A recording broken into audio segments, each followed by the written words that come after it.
গ্রামে ছোট্ট একটা বিউটি পার্লার, সেই রোজগারে কোনোভাবে টেনে টুনে চলে সংসার।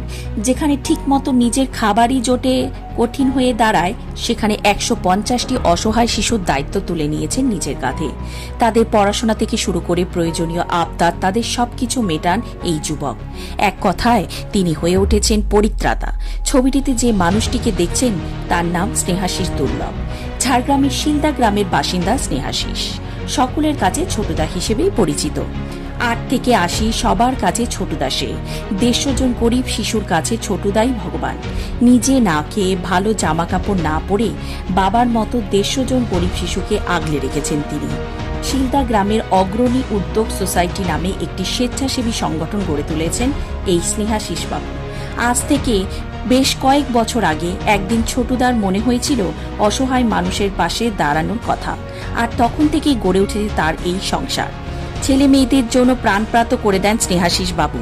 নিজে না খেয়ে তাদের খাওয়ানা থেকে শুরু করে পুজোয় জামা কাপড় কিনে দিতে নিজের গয়না বিক্রি করে এক নজিরবিহীন দৃষ্টান্ত তৈরি করেছেন এই অসহায় মানুষগুলোর কাছে।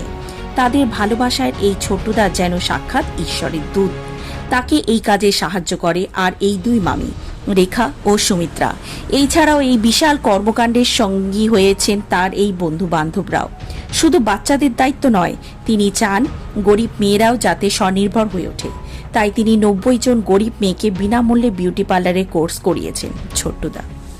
তিনি বাচ্চাদের খরচ চালাতে ব্যাংক থেকে কিছু টাকাও লোন নিয়েছেন। সময় মতো সেই টাকা শোধ করতে না পারায় বহুবার হুমকির মুখেও পড়েছেন স্নেহাশিস বাবু। তবু পিছিয়ে পড়ে যাননি তিনি। এই বিশাল কর্মকাণ্ডের জন্য কোনো রকম সরকারি বা বেসরকারি সাহায্য পাননি তিনি। নিজের এই সবটুকু দিয়ে মানুষের পাশে থাকার চেষ্টা করেন। মানুষের সেবা করতে গেলে শুধুমাত্র টাকা নয়, প্রয়োজন ছোটদার মতো বড় মনের মানুষ।